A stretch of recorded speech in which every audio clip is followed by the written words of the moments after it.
Graça e paz, meus irmãos, sejam bem-vindos. Essa semana nós concluímos o livro de Neemias, lemos todo o livro de Esther e entramos ali no livro de Jó. Bem, como na semana passada já estudamos o livro de Neemias, na próxima semana focaremos bastante ali no livro de Jó, então hoje iremos dedicar aqui a nossa atenção de forma exclusiva ao livro de Esther. Um livro bastante interessante. Nós temos aqui, né, lições extraordinárias, né, coisas bem profundas que aconteceram. E outros eventos que aparentemente menores que passam muitas das vezes por desapercebidos. É importante destacar aqui que a história do livro de Esther acontece na Pérsia.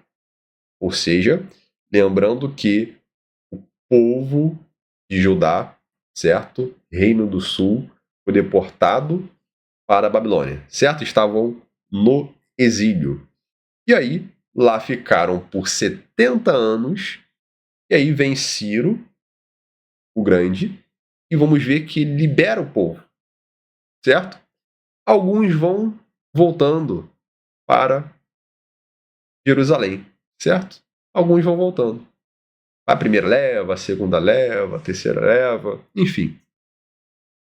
Outros preferem ficar na Babilônia e outros em outras cidades do Império Persa, considerando ali estarem ali seguros. Outros ainda já pensaram grande. Caramba, se é o Império Persa que está em alta e Suzã é a capital do Império, eu vou para Suzã, quero estar ali na capital. Então é a mesma coisa você pensar ali em uma cidade grande, em uma cidade ali com muitos recursos, você quer ficar ali no foco ali, na capital, onde tem realmente, talvez, né, num olhar, né, capitalista, né, mais recursos, mais segurança. Então, provavelmente foi assim o foco daqueles judeus que lá estavam, né, em Suzã. Vamos ver que foi durante o reinado de Assuero, também conhecido historicamente como Xerxes I. Ele governou entre 486 e 465 a.C. E provavelmente, quando acontece essa história, já algumas décadas ali após o término do cativeiro babilônico, certo? Então, alguns judeus já estavam já em sua terra. Lembrando que, então, a história do livro de Esther, iremos abordar sobre judeus da diáspora. O que são judeus da diáspora? Judeus que estão vivendo fora da terra prometida, certo? Então, se formos olhar, por exemplo, um judeu que mora nos Estados Unidos ou um judeu que mora no Brasil, são judeus da diáspora, vivendo fora da sua terra natal. Quando acontece o cativeiro babilônico, vamos ver que eles eram obrigados, eram forçados a ir. Então eles estavam vivendo na Babilônia de forma forçada. Já que no contexto da Pérsia, eles decidiram viver nessas terras do Império Persa. Ok? Então é importante considerarmos isso. E temos uma característica que é única no livro de Esther. O nome de Deus não é mencionado nenhuma vez. É o único livro da Bíblia. Só que, mesmo que o nome de Deus não seja mencionado, nós vemos a mão de Deus presente a todo momento, operando através de cada circunstância ali. Nós temos um livro que tem uma temática interessante, e até talvez por esse motivo que o nome de Deus ele é ocultado. Porque nós vemos um livro com uma característica de ocultação mesmo. Vamos ver que, por exemplo, o nome do livro é Esther, que é o nome da rainha judia que casou com Assuero, só que o nome judia dela não era Esther, era Hadassa. Então, nós já vemos que só o fato dela não usar o nome Hadassa, usar o nome Esther, há ali uma ocultação da identidade. É claro que havia ali um propósito, assim foi sugerido por Mordecai.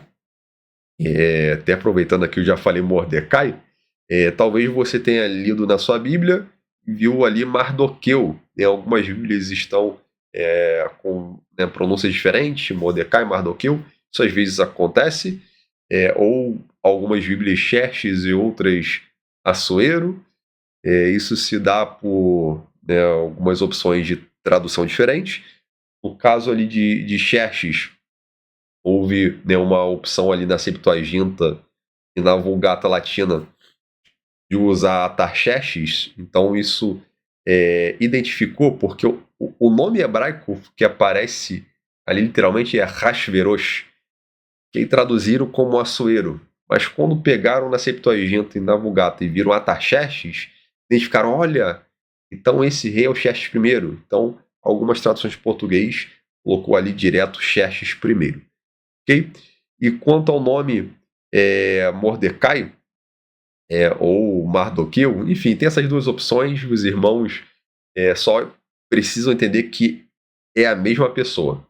Isso aconteceu também lá atrás, quando nós vimos o nome de Coré, que algumas Bíblias mostram ali Corá. Então, enfim, é uma questão de tradução. Em hebraico é Korah. E aí umas traduções preferiram Corá, por ser mais parecido, e outras Coré, que nem é tão parecido com o hebraico. No caso aqui do nome em hebraico de Mordecai, é Mordecai. Então, fica acho que mais próximo do que Mardoqueu, do hebraico. Então, aqui, deixa eu compartilhar a tela. Nós temos aqui essa tradução que mostra Mardoqueu. Mardoqueu. Vi uma outra aqui. Mardoqueu. Mardoqueu. E essa aqui já, Mordecai.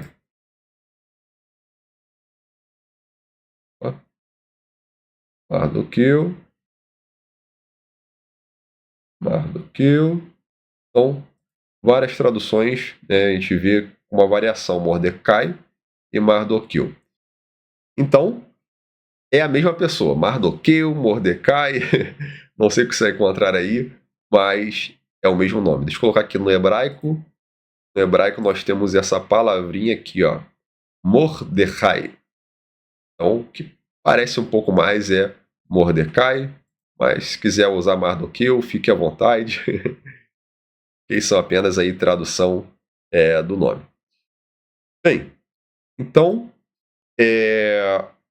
vimos que no início da história há uma remoção da rainha Vashti, que aparentemente foi um ato ali político, só que isso tudo faz com que fosse aberto o caminho para Esther, que era uma jovem judia órfã, não tinha nem pai nem mãe, criada ali pelo seu primo Mordecai. Então, ela vem a se tornar a rainha da Pérsia. Então, se formos pegar só isso, já vamos falar, caramba, isso aqui já é extraordinário demais. Como é que pode uma jovem judia órfã, criada pelo primo, virou rainha da Pérsia? Que bela história da Bíblia. Se tivesse só isso aqui, já seria algo muito lindo. Mas quando nós olhamos para a série de eventos e a providência divina em cada detalhe, nós vamos encontrar muitas coincidências. Isso só revela ali a mão de Deus, ainda que de forma invisível. Então veja só, a Vashti, ela é deposta exatamente quando necessário. A Esther é escolhida entre ali centenas de candidatas. Mordecai, ele descobre um complô contra o reino momento certo. O rei tem uma insônia na noite exata em que ele precisa se lembrar de Mordecai. Amã chega ao palácio no momento preciso. Então, não são coincidências, são evidências da providência divina. Deus operando nos bastidores da história. Mesmo quando parece que não estamos ouvindo a voz de Deus, Ele está ali orquestrando tudo, todos os eventos. Tudo é para o nosso bem e para a sua glória. Um ponto aqui que eu acho que é bastante interessante, apesar de muitos não perceberem, o nome de um homem, né, o maligno da história, Ramã. Quem é esse Ramã, chamado de Agagita? Isso desperta atenção. Ele não era apenas um oficial persa. Ele era descendente de Agag, o rei dos Amalequitas, os antigos inimigos de Israel. Então essa identificação ela não é um detalhe aleatório, mas é um alerta sobre a continuidade da guerra espiritual que atravessa ali nas escrituras. Os amalequitas foram os primeiros a atacar Israel após a saída do Egito. Nós lemos lá em Êxodo isso. E Deus declarou guerra eterna contra os amalequitas, inclusive prometendo apagar a memória de debaixo do céu, a memória de Amaleque. Apagar. Então, os amalequitas representam simbolicamente a oposição persistente ao plano de redenção e ao povo de Deus. E olha só que coisa interessante. Falamos do rei Agag. Lemos há pouco tempo. Quem foi o rei Agag? Nos dias do rei Saul, Deus ordenou a destruição completa de Amaleque, incluindo ali o rei Agag e todos os seus descendentes. Mas espera aí, se Amã é Agagita, então Saul deixou Agagita vivo, deixou o descendente vivo. Então, vamos ver que Saul, quando ele desobedece e poupa Agag, e isso levou à rejeição, né, de Saul como rei, vamos ver que o profeta Samuel que teve que matar o rei Agag. E já que a gente está vendo Ramã, o Agagita, obviamente, sobreviveram ali descendentes. Não temos ali certeza absoluta como isso aconteceu, se Saul poupou ou o que tem acontecido. Existem algumas teorias e tradições antigas, inclusive algumas tradições em que os amalequitas teriam usado ali alta magia, mas eu não vou trazer essas teorias da magia não, porque são mais assustadoras. Mas existem duas principais teorias em que Agag, mesmo preso, ele tenha conseguido se relacionar com a sua esposa e ela tenha dado à luz depois, né? Ela engravidou naquele dia, no mesmo dia que ele foi preso e morreu, ela tenha dado à luz, tinha concebido. E existe uma teoria que, na verdade, uma escrava teria visitado Agag e aí, né, acabou concebendo. Então existe essa outra teoria, né, que teria sido de uma escrava.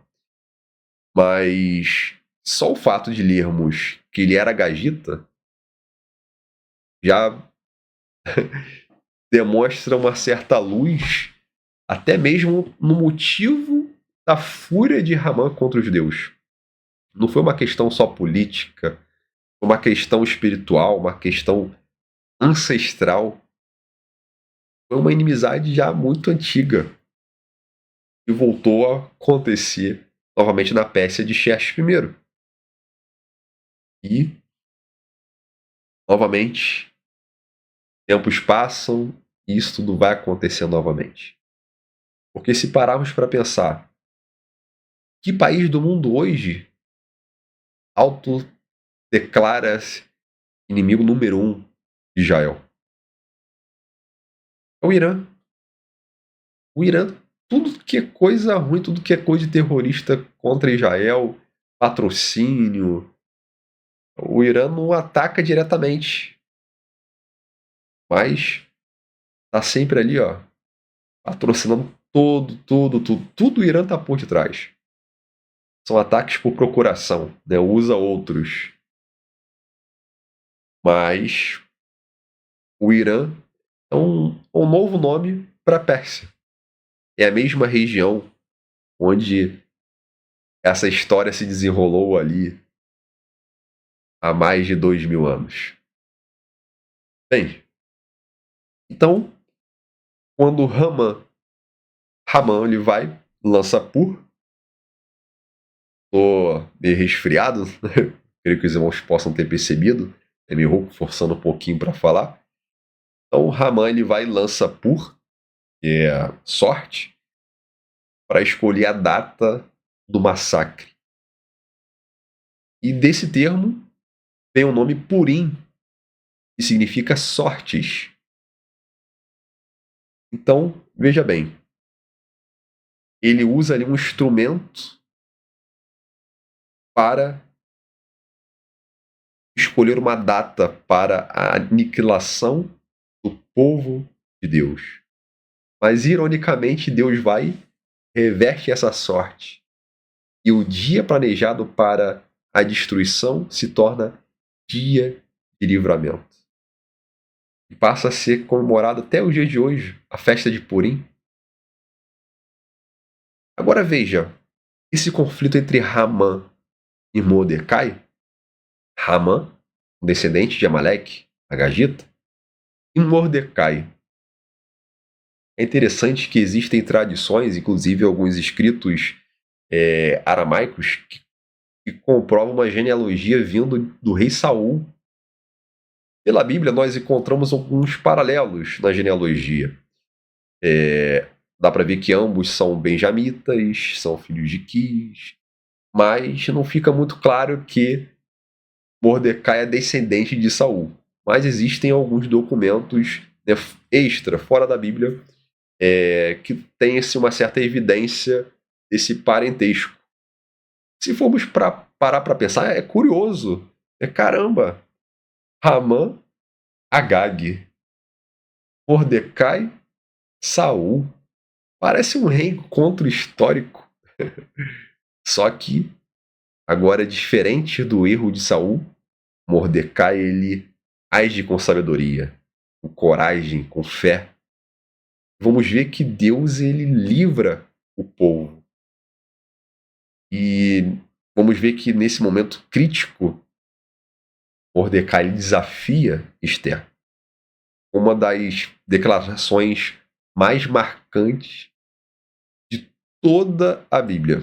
Estarei colocando aqui na Bíblia para os irmãos acompanharem. Esther 4:14. Olha só, hein?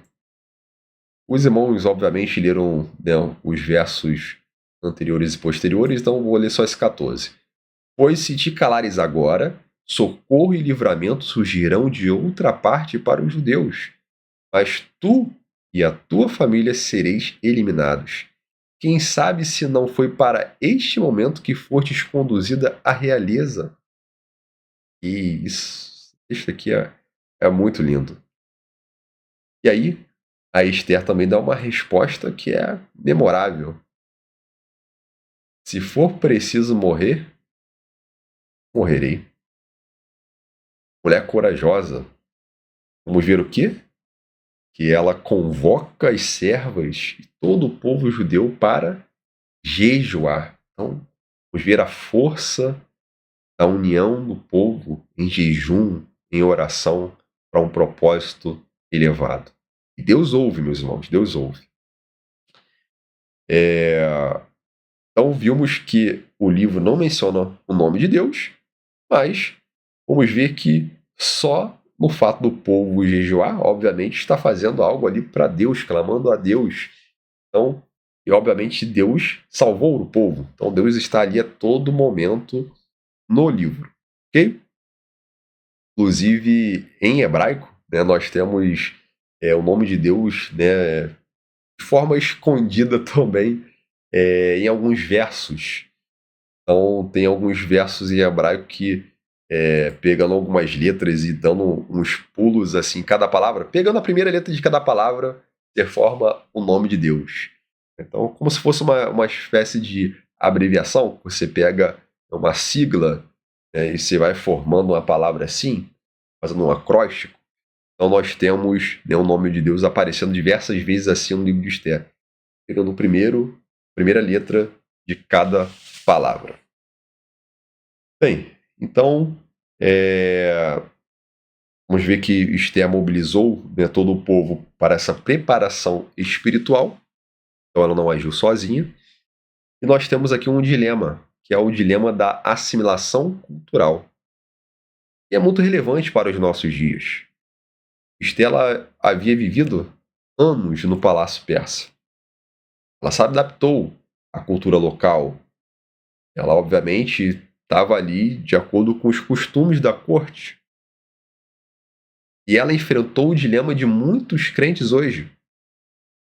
Como viver integrado numa cultura secular, mantendo a identidade de fé? Não sendo imoral, tendo uma conduta realmente de uma pessoa íntegra, reta, agir com justiça, não abrir mão dos valores e realmente defender a fé. Importante refletirmos sobre isso. E a resposta que a Esther dá nesse momento nos ensina que, assim, momentos de manter discrição pode ser uma forma de sabedoria. Agora não é o momento de falar. Eu vou ficar quieto. Mas não significa que você calado, você vai dobrar seus joelhos perante os ídolos. Não. Porque há momentos em que o silêncio pode se transformar em cumplicidade. Vamos ver que Esther, num momento crucial ali, ela não hesitou. Ela assumiu ali o seu papel, a sua identidade, mesmo arriscando a sua vida. Bem, meus irmãos, falamos já aqui sobre a palavra sortes, né, por em sortes. Então há uma ironia divina. E o dia marcado para a destruição se tornou hoje um dia de celebração da salvação. A gente vê um princípio bíblico que quando o homem tenta amaldiçoar o povo de Israel, trazer maldições, Deus consegue reverter isso, transformando a maldição em bênçãos. E lembrando que um texto que eu gosto muito de citar aqui, Romanos 8, 28. Romanos 8, 28. Sabemos que Deus faz com que todas as coisas concorram para o bem daqueles que o amam, dos que são chamados segundo o seu propósito. Isso aí. Então, meus irmãos, para a nossa reflexão, nós vimos que no final Mordecai ele é exaltado. Já Ramã foi enforcado na forca que ele preparou para Mordecai. Os judeus celebraram a vitória. O livro termina com a instituição de Purim, uma festa alegre, com raízes profundas falando sobre o livramento, sobre a identidade sendo restaurada. Aí surgem algumas dúvidas. Como manter a identidade cristã na escola, na universidade, no trabalho? Caramba, universidade, caramba, se a gente pensar em federal, então, cada coisa que tem acontecido nas faculdades federais, nós temos até medo de enviar um filho nosso para uma faculdade federal. Isso porque pessoas com características igual os amalequitas, igual o Ramã, se infiltraram e por muitos e muitos e muitos anos estão lá, ó, para manipular as mentes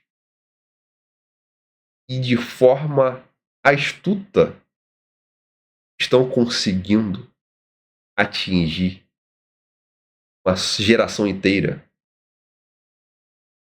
Então são estratégias que o inimigo ele usa para atingir as famílias. Muitas vezes o pai dedica-se a vida ali, a mãe, para conduzir o filho no caminho. Aí chega um momento que o filho, né, pensa assim, agora eu já sou de maior. Aí já começa a ter um sentimento de independência. Se não tiver bem consolidado e ele não decidir por si próprio em andar no mesmo caminho dos pais, facilmente, numa faculdade dessa, ele vai apostatar, vai cair em pecado e vai perder a fé. Vamos ver hoje pouquíssimos, né, se levantando. Infelizmente é uma bagunça, né, nas federais. Mas há pouco tempo agora eu vi um vídeo, né, do pessoal fazendo um culto na faculdade. Isso é uma bênção. Significa que está havendo um despertamento.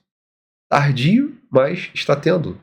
Porque, ó, décadas, esse tipo de pensamento está sendo, ó, moldado nas faculdades federais. Muito tempo atrás. Eles começaram de forma astuta. E nós precisamos nos preocupar com isso hoje. Porque que mundo queremos deixar para os nossos filhos? Será que eu não vou mandar meus filhos para a faculdade? Precisamos pensar nisso. Porque, na verdade, se os juízes, procuradores, ministros, doutores, professores da próxima geração, o filho desse pessoal que só quer farra nas faculdades, estão ali só para militância e fazer oposição contra a nossa fé, vai ser difícil. Vai ser um período bem conturbado. Agora, apesar de se ter atrito, de dificuldades, vamos ver aqui na história do livro de Esther que o negócio também não foi fácil. Teve dificuldades, teve um embate, teve oração. Esther teve que ter ousadia de se apresentar diante do rei. Então, se mesmo assim nós prepararmos os nossos filhos para momentos como esse, e realmente chegar lá, batendo de frente, fazendo oposição, mantendo-se firme, com fé, assumindo a frente dessas faculdades, sendo diretores, sendo mestres, sendo os próximos doutores, juízes, aí a próxima geração tem jeito. Nós precisamos ter sabedoria, termos muito cuidado em como instruir os nossos filhos. Pedimos sabedoria a Deus em quem nós colocamos na liderança do país e em todos os cargos e funções que são levantados através do nosso voto. Então precisamos ter muito cuidado, muito zelo, meus irmãos, porque o inimigo faz um trabalho de formiguinha. É aos pouquinhos, e quando vamos ver, é uma máquina que aparentemente é indestrutível. Imagina o povo judeu em Suzã, vendo o decreto do rei. Caramba, o selo irrevogável. Caramba, Itanhadá, já era. Não tem como, o rei não pode voltar atrás e tal. Destrutível. Algo que não tinha como voltar atrás. Mas vamos ver que com jejum e oração, algo que era impossível tornou-se possível. Então, não devemos ceder à pressão quando os princípios estão em jogo. E o livro de Esther desafia essas dimensões, porque se formos pensar no propósito individual, cada um, Esther teve um papel individual. Tanto que Mordecai fala o que para ela?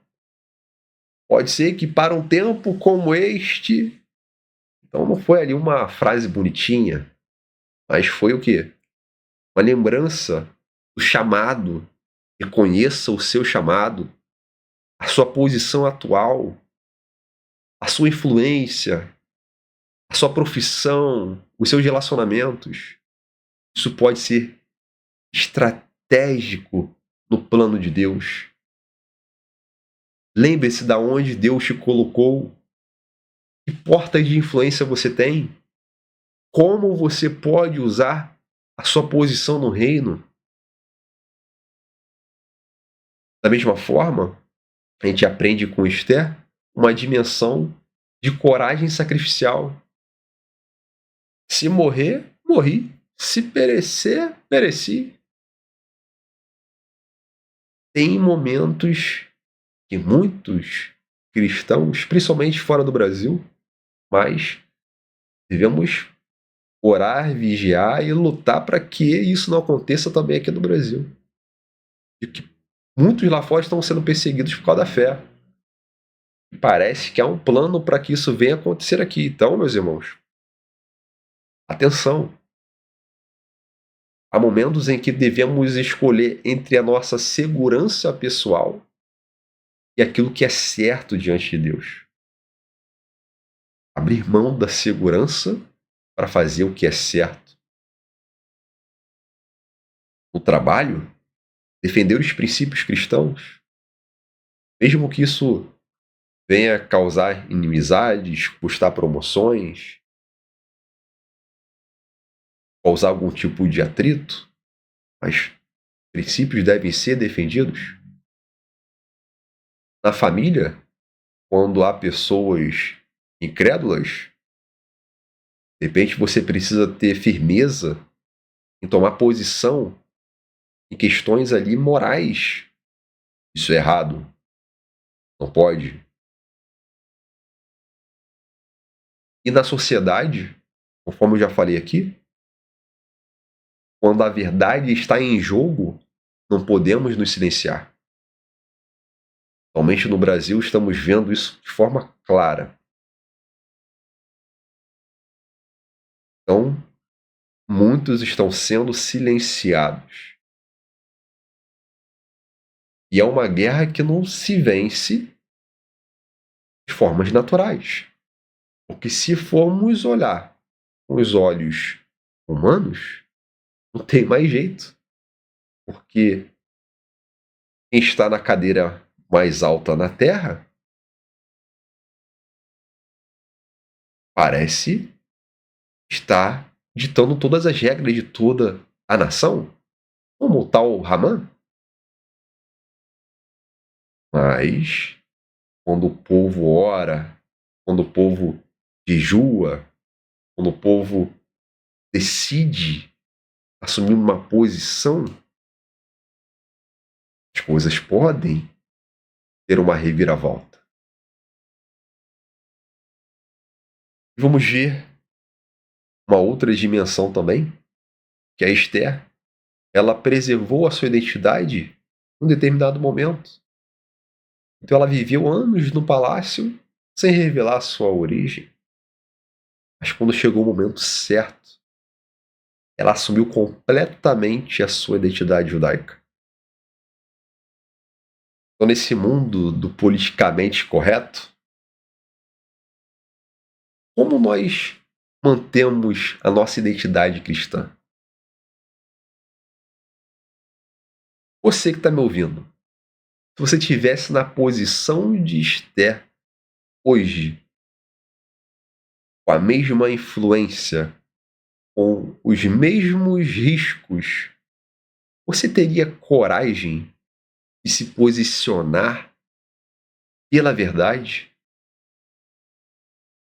Que Hamãs modernos estão tentando silenciar e destruir o povo de Deus em nossos dias? O livro de Esther nos lembra que não existe uma neutralidade na guerra espiritual. Ou nós somos parte da solução de Deus, ou nós nos omitimos quando Ele quer que venhamos a agir. Tem hora que Deus quer que venhamos a dar um passo de fé. E mediante a nossa posição, a nossa decisão, ao nosso primeiro passo, Ele age. A escolha é nossa. E as consequências vêm sobre nós também. Mas com fé, olha só, coisa linda nós lemos na história de Esther. Hoje nós estamos vendo muitos que se dizem ser parte do povo de Deus, dispersos, calados, assimilados com o mundo. O livro de Esther nos traz um alerta. Precisamos lembrar quem somos, de onde viemos e para quem vivemos.